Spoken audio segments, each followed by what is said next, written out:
Hey everyone, Symphony Future here. Now, I'm not usually a gaming channel, but due to some real life issues with one of my cats, some health issues, I've been spending a little bit more time gaming instead of doing productive things, just because my mind wasn't set on that sort of thing.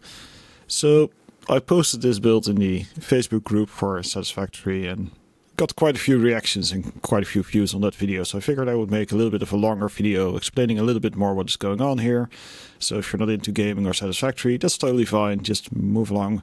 Also don't expect any big builds or high energy stuff like Kibitz or Total Eclipse or anything. It's just going to be pretty casual, small build, a little bit intricate, but I think it's pretty interesting to look at. So let's get started, shall we?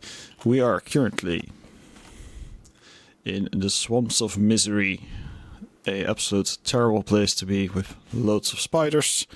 Let me just quickly holster that. Let me just quickly grab a jetpack. Here we go.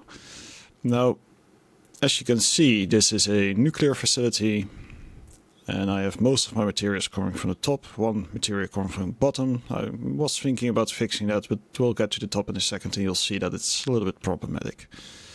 The entire point of this build is to have only raw materials come in, and then we get nuclear out. Now this hallway changed quite a bit since my previous build, and I will flash some images of that, but they added all these stalactites and stuff, which made it a lot harder to build around. So we now have this entrance. The side entrance is gone because it's no longer functional. And there's a load of crap here. Now we're going to ignore the no running sign just for the sake of brevity. And one thing that's important to note is that it's not actually on a separate circuit, which is a really bad move. There's a switch here. It's totally fake. But well, it is what it is. Welcome in the nuclear facility. Now the lighting setup is still something I need to work on. Same as for detailing, but I needed some light to properly see these belts, and these are our input belts. As you can see, they're chugging along just fine. Nothing is maxed out, which makes sense because we're only running 6 reactors. And we have some nitrogen and water here. Now, I didn't completely plan this out. I just did this before and I figured I could do it again. So it's a little bit impromptu, therefore not everything lines out as neatly as possible. And there's definitely some things I would do differently if I had to do it again. One being this array, which might look a little bit odd if you see it like this, but once we get underneath it will make total sense why it looks like this. But first we're going to make a round.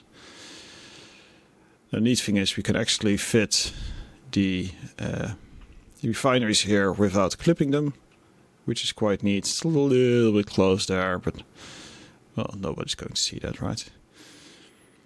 Here we have a full aluminium production line. We have some sulfuric acid and of course concrete, using wet concrete. The acid and the concrete are fed into the basement. And here we have our aluminium processing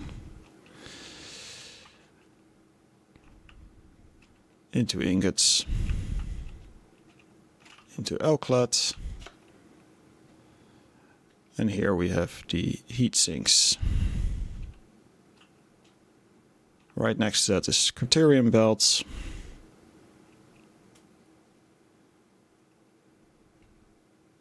Deuterium wire and all that good stuff. We have some AI limiters running here. And this entire other section is devoted to copper and steel. So we have some melters here, making copper bars. We have wire and plates here. We have one stray producer here for steel beams and some melters here. Now these are aesthetic holes because I didn't properly plan the height of everything. But in the end I think it looks actually kind of nice like this. So I figured let's not rebuild it. Underneath here we have a little bit of a dance floor combined with our basic utilities. Belts feeding through to the underworld. A totally not missed foundation. And more belts feeding into the underworld. So let's get to the spicy bits, shall we? Now this entire back part of the cave isn't used other than a little can there, which is housing all the uranium ore, which is clumped in this cave. Also, a side note, if you want to inhibit this cave, bring weapons, because there's some unfriendly wildlife here that doesn't want you here. They don't respawn if you build foundations, that's good. Let's get into the radiation zone, shall we? Now, this part of the factory I didn't make all that walkable, just because of basically space constraints. So here we have our uranium processing, in case uranium cells on one side, fuel rods on the other side. This is a setup I did in the old cave as well, but they changed the ceiling heights, so they need a little bit of readjustment. We have our miner here, and we have our waste recycling here into plutonium pellets. The pellets are fed up into this chain, where the pellets are combined with concrete, to plutonium cells into this manufacturer for plutonium fuel rods, and from there it goes into this can, which is now overflowing into a sink for points. This can is mainly here because I am thinking about doing a recycling plutonium facility, but I don't think I can fit it into this cave. So for now I have a little buffer here if I want to start up one of those factories. Now, one of the things I changed though from my previous design is that I decided to not recycle the sulfuric acid, because it tends to glitch every now and so often, which causes all sorts of weird issues. So right here I have a packager, and whenever there's an overflow of sulfuric acid, it will create a packaged sulfuric acid that goes straight into the sink. Most of the sulfuric acid is still processed through the recycling chain. So that's the top layer. Now let's get into the real madness that's going on here. And for this I want to start at the start of the factory. So we're just going to move back a little bit. There we go. Let's just pop open the floor. Oh yeah. Welcome to Spaghettiville. Now initially I thought having a few heights would be enough, but as you can see, the way the cave bulges in, you actually have very little space to maneuver belts. Now this is all without clipping. That's one of my self-set rules, no clipping. Aside from some minor terrain clipping with some of these that will just ever so slightly clip the terrain, but in general I try to build without clipping. So this is basically all the belt work, which is absolutely mad. My only advice for doing belting like this is just taking it one at a time and just kind of figuring out where things go. And be creative, I guess, or be a little bit extra every now and then. So yeah. The fun fact is, this is of course all neatly hidden beneath the build layer, so it looks pretty clean on top.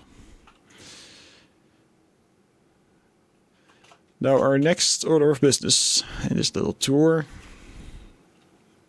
is to patch up the hole I've made, because I'm going to forget I made a hole. There we go.